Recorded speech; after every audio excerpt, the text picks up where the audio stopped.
There is a question we have all asked. Are we alone in this universe? Well, despite our ever-increasing technology and knowledge, we do not have a definitive answer to that question. Now, there are two very strong and popular signs of believed alien life, and that is the WOW signal and the Black Knight, but I have already mentioned those in previous videos, so here are 5 of what people say prove or strongly suggest that we humans are not alone.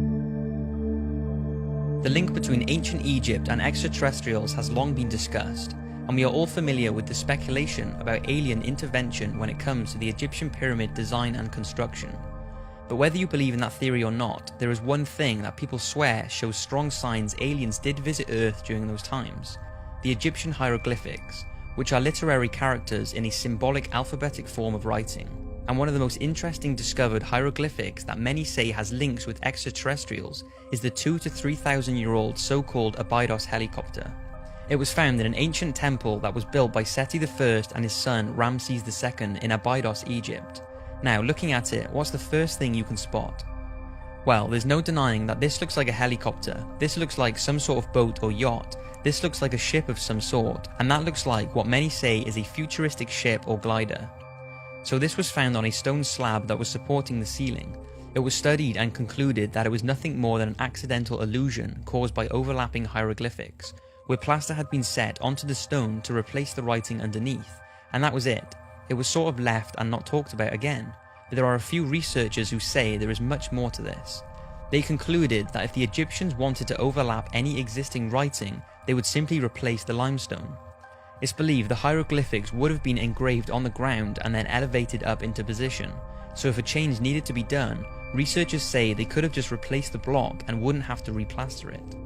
Then there are those who do not believe it has anything to do with ancient technology.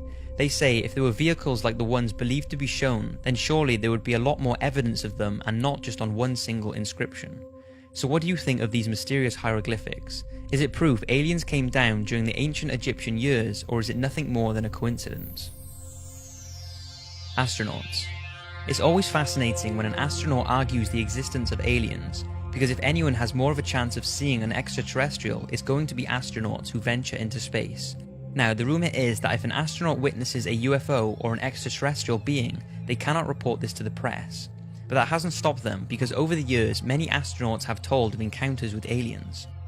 In June 1965, when astronauts Ed White and James McDivitt were passing over Hawaii in a Gemini spacecraft, they say they witnessed a strange-looking metallic object with long arms sticking from it.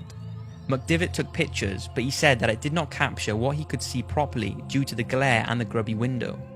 The rumour is that he also took a video, but this has never been released. McDivitt has said that some UFO promoters did exaggerate the story, but debunkers did also underestimate it. Another sighting by astronauts happened in December of the same year. Gemini astronauts James Lovell and Frank Borman saw an unidentified spacecraft some distance from their capsule. The Gemini Control Center told him that he was seeing the final stage of their own booster rocket, but Frank confirmed that he could see the booster rocket and the unidentified object was something completely different, but what exactly it was is a mystery. Now, whether you believe Buzz Aldrin and Neil Armstrong's moon landing was a hoax or not, they both apparently reported that aliens have a base on the moon and were told to get off and stay off. According to unconfirmed reports, both Neil and Buzz saw UFOs shortly after landing on the moon on the 21st of July 1969. According to former NASA employee Otto Binder, unnamed radio hams with their own VHF receiving facilities that bypassed NASA's broadcasting outlets picked up the following exchanges.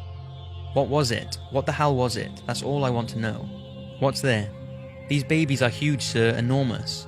Oh my god, you wouldn't believe it. I'm telling you, there are other spacecraft out there, lined up on the far side of the crater edge. They're on the moon watching us. According to former naval officer and Russian UFO researcher, Neil Armstrong relayed the message to Mission Control that 2 large mysterious objects were watching them after having landed, but the message was censored and never heard by the watching public. NASA's cover-ups. The fact that NASA conceal information from the public has led many to believe that they are aware of the existence of alien life. And one of the most talked about cases of a NASA cover-up comes from Dr. Edgar Mitchell. He was part of the Apollo 14 space mission in 1971, and during his 2 lunar missions, he spent 33 hours on the moon. Dr. Mitchell said that he was aware of several UFO visits during his career, but each one had been covered up. He said that workers at the space agency had described aliens as little people who look strange to us. Dr. Mitchell stated that their technology is far more sophisticated than ours, and if they were hostile, we would be gone by now. He is also told that the believed Roswell alien crash of 1947 was real, and the reason it was covered up was because the US did not want the Soviet to know of the craft's technology, and they did not know if the apparent alien being was hostile or not. Apparently, officials from NASA have commented on Dr. Mitchell's statements by saying, NASA does not track UFOs and is not involved in any sort of cover-up about alien life on this planet or anywhere in the universe. Dr. Mitchell is a great American, but we do not share his opinions on this issue. But Edgar continues to claim that aliens and alien craft are real and is positive that we are being watched right now. Another thing people more recently have pointed out is the International Space Station's HD live feed is often cut when objects are seen in space.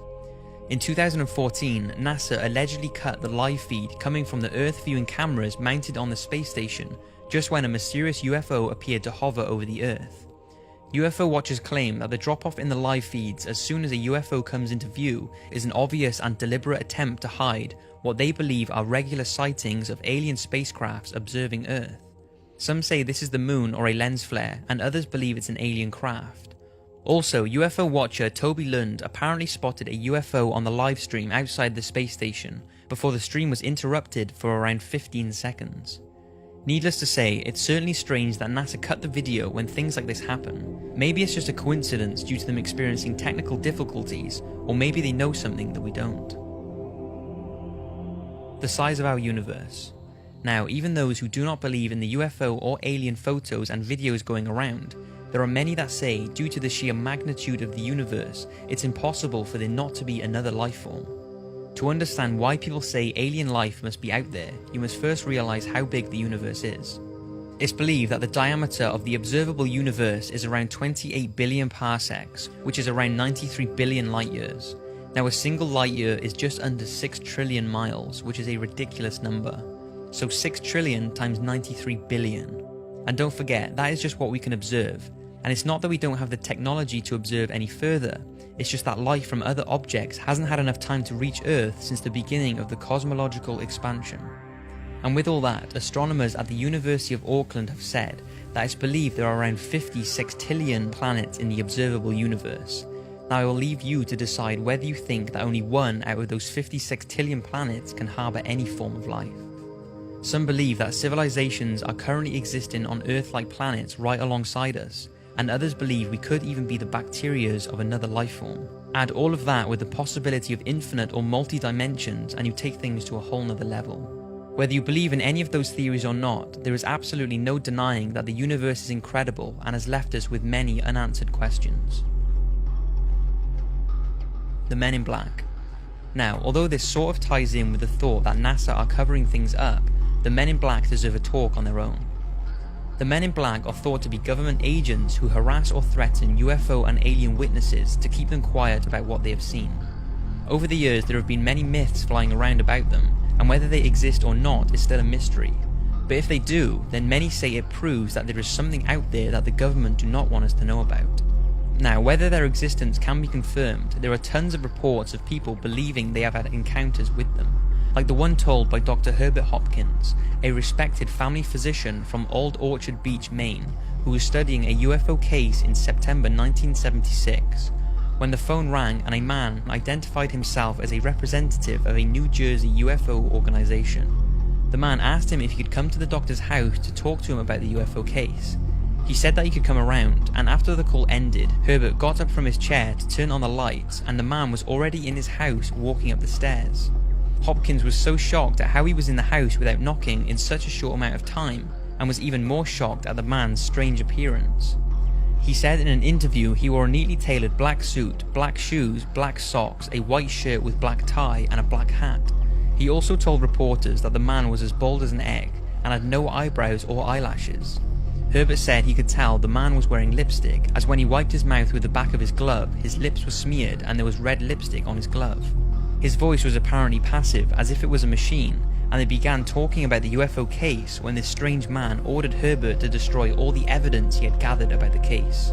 He apparently got to his feet and said very slowly, My energy is running low, must go now, goodbye, before steadily walking down the stairs and disappearing. Dr. Hopkins was left terrified and has no idea what happened that night. Another very unique case started on the 14th of October 2009 when two witnesses believed they saw a triangular unknown aerial object outside of a hotel and a UFO case file was opened. Then, several weeks later, two unidentified men in black visited the same hotel looking for the two witnesses who saw this UFO. The two witnesses were not there at the time, so the men in black harassed the hotel staff for approximately 30 minutes before leaving. Those who spoke to the men said they were completely bald with no eyebrows or eyelashes. They apparently had relatively big, strange eyes and did not blink once whilst talking. Now, there is no real proof whether or not the video footage and reports are a hoax, or whether it really did happen and the men in black are out there trying to keep us from knowing too much.